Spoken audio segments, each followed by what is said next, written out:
Hello guys, so today's problem of the day is transformed array, problem number 3379. So what the problem expects from us is they have given an array nums of length n and they want us to create a result array with n elements. Okay, so for each index here r of 0 will be whatever the nums, let's say 0th element it is there. So whatever the number that is at the 0th element, let's say for in the example one they have given the array as 3 minus 2 1 comma 1. So they want to shift 3 places. Okay, so if the number is positive we have to shift it, we have to get the element from the right side, and if the number is negative we have to get the element from the left side, and the magnitude defines the number of units we have to shift. So for example, for this array, the given example array, so we have to, here 3 is positive number, so we have to get the third element to the right. So 1 2 3, so the resultant array will be 1 at the 0th index, and at the first index we can see it's negative, so we have to get the second element to the left, so 1 and 2 in a circular fashion, so it will be 1 again. And for the second index, so for this we have to get the element to the right because the number they have given is positive. So basically nums of I greater than 0 means we have to get it from the right, else if it's less than 0 we have to get it from the left, right? We have to get it from the left. So for this array, for this element 1 we have to get it from the right and from 1 unit, so that's 1 again. And for the third last and final element, for this its magnitude is 1 and to the right of in the circular fashion, that's 3. So the resultant array will be 1 comma 1 comma 1 comma 3. So this is what they are expecting. So this array we have to return result array. So what's the logic or intuition behind this? So it's very simple.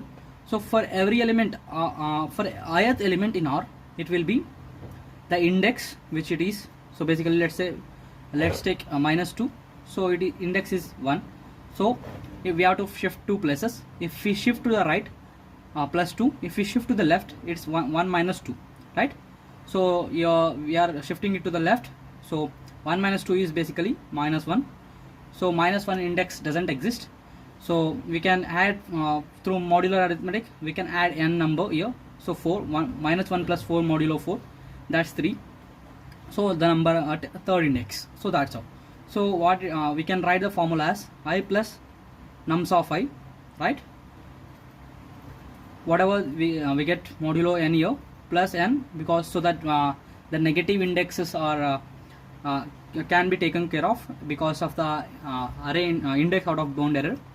So modulo n it again. So this will be our R of I. So why we are using modulo n here? Because let's say if this is negative, we need to add n plus n, so it will be in the range of 0 to n minus 1. So that's accepted. If let's say if this is positive plus n will go beyond n, so which is out of index it again, so that's why we are using modulo it again. So basically this will be the formula. So let's see the implementation of code now. So let's come to the implementation part. So let's start with taking the size of the array, nums dot size in n, and we will be looping it I equal to 0 to I equal to n minus 1 and I plus plus, and we will need a result array to store the answer of n as the same length, that's n, or I am starting with initializing it with 0.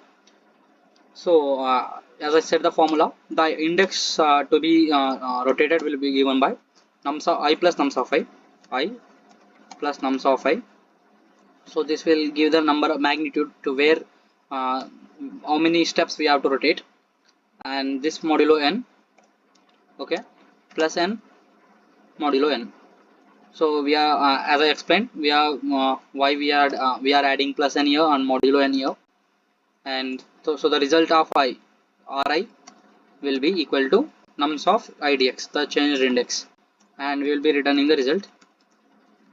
So let's see will it pass the compilation test. Yes, it has passed, and let's submit the code. So our code successfully passed 695 test cases. So this is the solution for the today's problem of the day. Thank you.